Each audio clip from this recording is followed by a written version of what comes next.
is just almonds and distilled water. I put them in a pan and I'm going to boil them for 10 minutes. Once it starts boiling, 10 minutes. These are our almonds after 10 minutes. The color kind of goes to the middle there. So as you can see, they're a lot thicker.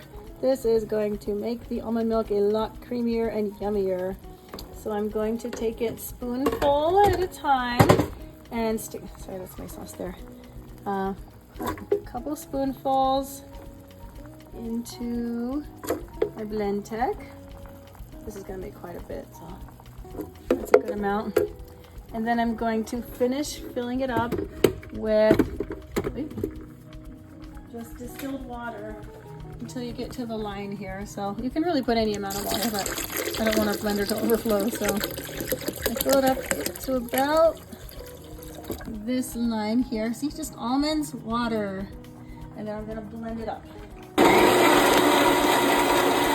What almond milk looks like when it's done blending. And I have just a strainer bag. This is a nut milk bag specifically, and I just put it inside of an old container here. I'm gonna pour the nut milk directly into this bag. Not all at once, but ooh, there we go. Try this again. Woohoo! This is going to strain everything, and see how it's already separating the two. And then I'm going to try to do this with one hand. I'll show you the contraption that I have. This is called a ricer, and this is what it looks like. I think it's meant to put potatoes or something in. But I'm going to take this and stick my bag inside of the ricer just like that, and then put the top down and then squeeze into a bigger bowl, and it's going to get all the extra juice out. I don't want any pulp in my almond milk. There we go. Ta-da! There we go. And then I'm going to pour this in there also. And then I'm going to repeat the process until this entire bowl is full of strained almonds and water. And then I'm going to continue putting more almonds and distilled water into my blender, blend it up, and repeat the process. This is the pulp after I strained it using that ricer. It's literally just like a dry, almost like Play-Doh. See? And this stuff is actually really good to use in granola and muffins, etc. It's just almond pulp. So this is about 3 batches worth, and I still have a ton of almonds left. I'm making some for the whole family for a week, so lots more to go. This is the pulp. I've got quite a bit in here so far. That'll be fun to use.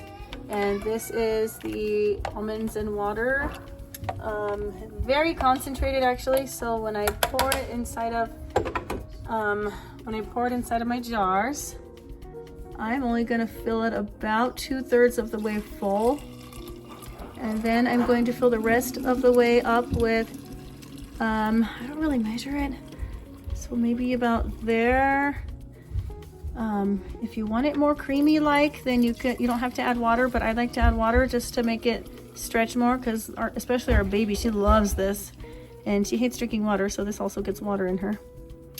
So I'll fill it about there, and then I'm going to add some maple syrup. Now, I'd say up to here as far as maple syrup goes. I don't know, maybe 3-4 tablespoons of maple syrup, and then a couple pinches of salt, and then shake it up and you're good to go. I'm putting maple syrup in it. I just kind of eyeball it, but that's about how much I put in each one. There we go.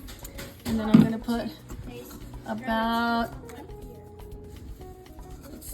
just a couple pinches of salt in each one. It just tastes better that way. And if you want, you can actually add pumpkin pie spice. I've done that before and it turned out really good. So there we go. Then I'm going to fill it the rest of the way up with water. And then I'm going to stick them in the refrigerator. Ooh. Just fill it all the way up. This one too. There we go. Then I'm gonna put the lids on and shake them up and put them in the fridge, and they'll be ready to go. We can drink them tonight or we can drink them tomorrow, but I personally like them cold.